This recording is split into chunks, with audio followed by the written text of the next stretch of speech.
ముఖ్యమంత్రి వర్యులు వైఎస్ఆర్ కాంగ్రెస్ పార్టీ అధినాయకులు శ్రీ జగన్మోహన్ రెడ్డి గారు ప్రజాస్వామ్యబద్ధంగా ప్రచారం చేస్తూ ఉంటే అగాంతకులు కావాలని హత్యా ప్రయత్నం చేసి వారి మీద దాడి చేయడం హేయమైనటువంటి చర్య.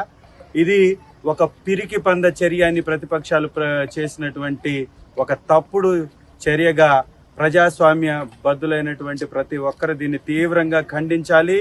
ఎవరూ కూడా ఈ రాజకీయాల్లో ఇలాంటి పద్ధతులు అవలంబించడం అనేది మంచి పరిణామం కాదు.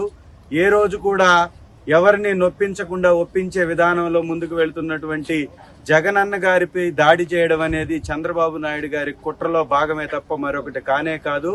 ప్రజల్లో బలం లేక చులకలైనటువంటి ఆ పార్టీ అధ్యక్షుడు ఏ విధమైనటువంటి కుతంత్రాలకి కుళ్ళు రాజకీయాలకి ఆయన ఒడిగడుతున్నాడనేది ఈ యొక్క ఉదాంతాన్ని బట్టి చూస్తే అర్థమవుతుంది. పదునైనటువంటి ఒక రాయితోటి ఒక మారణాయుధంతో దాడి చేసినటువంటి కుట్రలో భాగంగానే ఇది జరిగినట్టుగా కనపడుతుంది. ఎందుకంటే ఒక రాయి ఒక మనిషిని తగిలి ఇంకొక మనిషిని కూడా గాయపరుస్తూ వెళ్ళిందంటే అది ఎంత భారీ ఆయుధంతో ఆ దాడి చేస్తే అది జరిగిందో.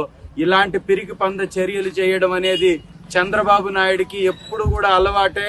వెన్నుపోటు రాజకీయాలు, హత్యా రాజకీయాలు, రెచ్చగొట్టే రాజకీయాలు, కుల రాజకీయాలు, మతాల మధ్య చిచ్చుబెట్టే రాజకీయాలు చేసేటటువంటి చంద్రబాబు నాయుడు గారి విధానం మారకపోతే ప్రజలు సరైనటువంటి బుద్ధి ఖచ్చితంగా ఆ పార్టీకి మరొకసారి చెప్తారని మనవి చేసుకుంటూ ఈ యొక్క సంఘటనని ప్రజలందరూ కూడా తీవ్రంగా ఖండించాలని కోరుకుంటున్నాను.